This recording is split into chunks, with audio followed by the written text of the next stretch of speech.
चाहते हैं आप यूक्रेन से कहाँ पे आए इंडिया में, कौन सा मतलब एयरपोर्ट पे आए?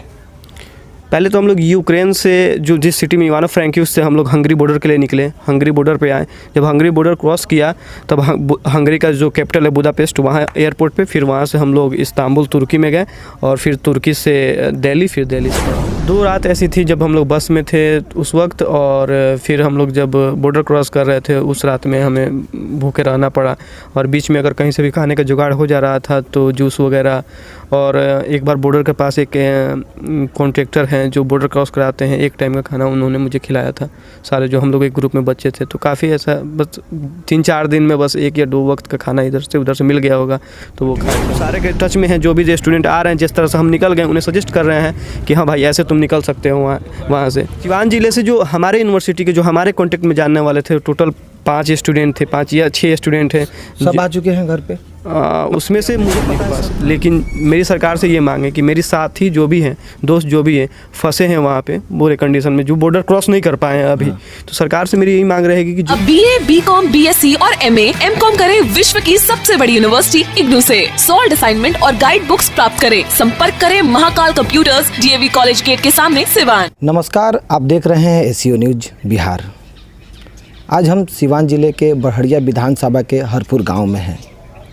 यूक्रेन में फंसे कुछ युवा छात्र, वहां से एक लड़का है जो हरपुर से हैं, जो कि बड़हड़िया विधानसभा के अंतर्गत आता है।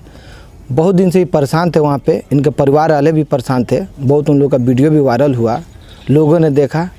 उसके बाद कल रात को वो अपने घर पर कुशल मंगल से चले आए हैं।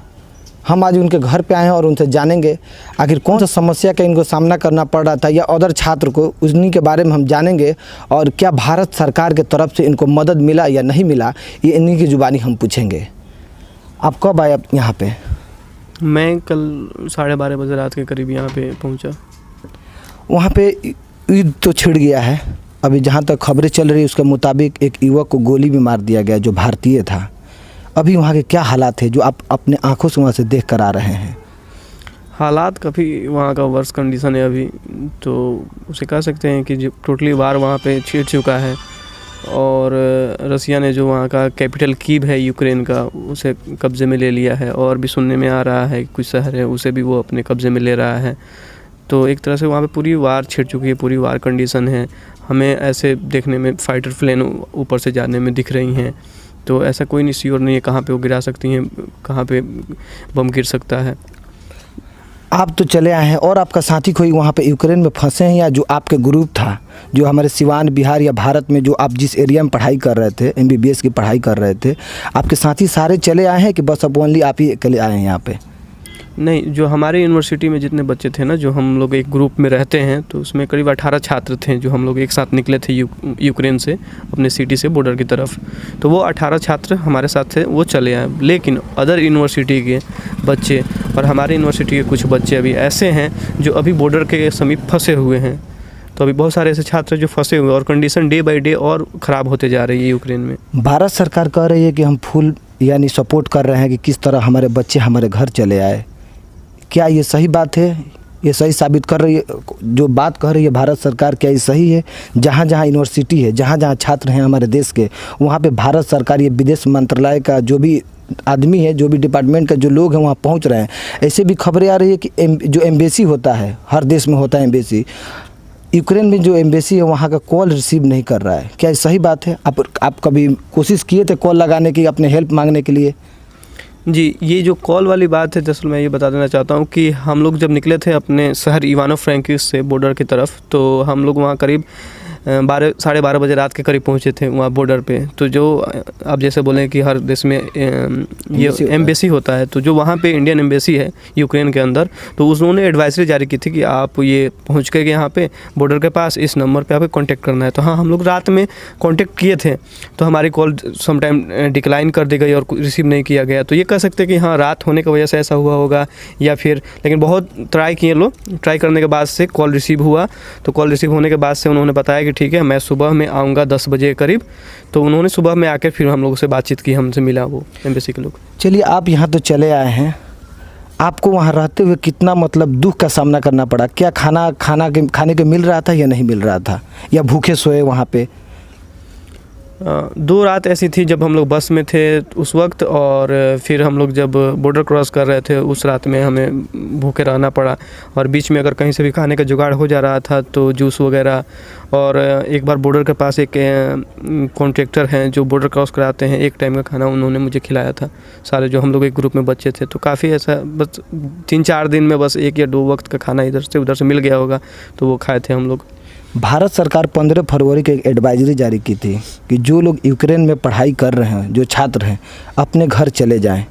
आपको ये खबर मिली थी, क्यों नहीं आया आप उस वक्त?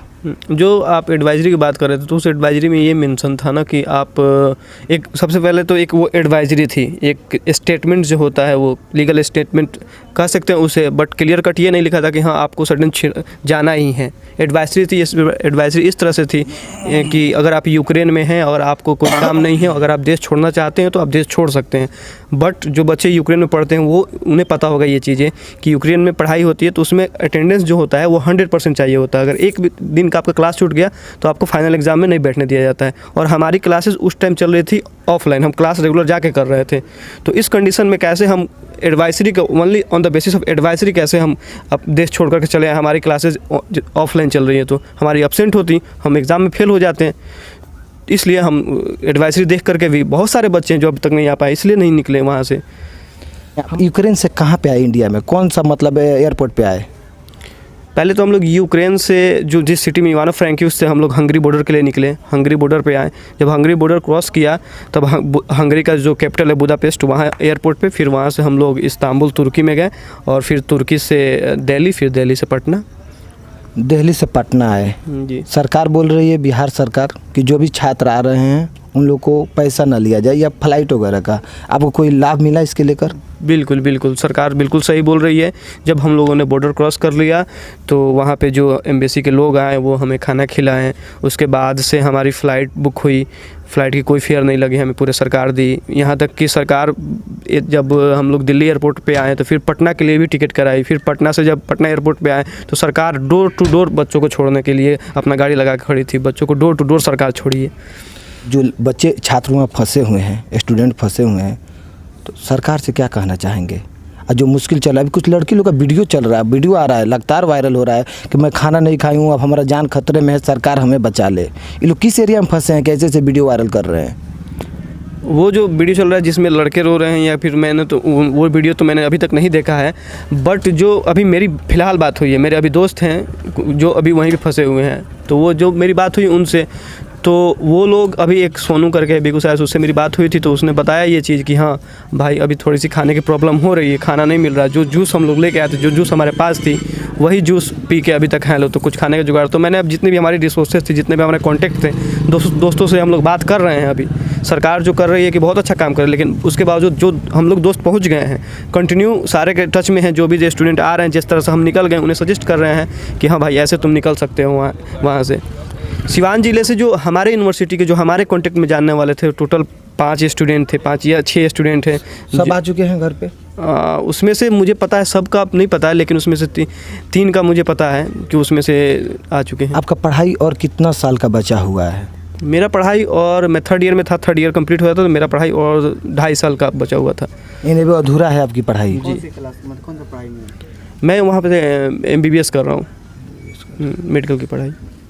चलिए, मैं तो आ गया अपने फैमिली के पास, लेकिन मेरी सरकार से ये मांग है कि मेरे साथी जो भी हैं, दोस्त जो भी हैं, फंसे हैं वहाँ पे बुरे कंडीशन में, जो बॉर्डर क्रॉस नहीं कर पाए हैं अभी, तो सरकार से मेरी यही मांग रहेगी कि जो साथी मेरे क्रॉस नहीं कर पाए उन्हें जल्दी से जल्दी क्रॉस कराया जाए और जल्दी से जल्दी अपने देश लेके आया जाए। जो साथी उधर बॉर्डर के पार नहीं किए हैं, जो बॉर्डर से अभी यूक्रेन के ही टेरिटरी में है, तो उन्हें हर चीज़ की परेशानी झेलनी पड़ रही है। खाने की दिक्कत हो रही है, रहने की दिक्कत हो रही है। टेम्परेचर पता होगा आपको, यूक्रेन का टेम्परेचर माइनस में है, अभी माइनस में 3 डिग्री 4 डिग्री स्नो हो रही है कितने बॉर्डर पे, बच्चे वहाँ फ्रीज हो रहे हैं। और तो कितनी वीडियोज़ आ रही हैं कि बॉर्डर पे उन्हें मारा पीटा भी जा रहा है। तो इस लिहाज से मैं सरकार से यही मांग करूँगा कि उन्हें जल्दी से जल्दी बॉर्डर क्रॉस कराया जाए और उन्हें घर वापस लाया जाए। आपका नाम और आपका पता? मेरा नाम दिलशाद इमाम, और सिवान डिस्ट्रिक्ट और प्रखंड बड़हरिया और तेतहली पंचायत से हूँ।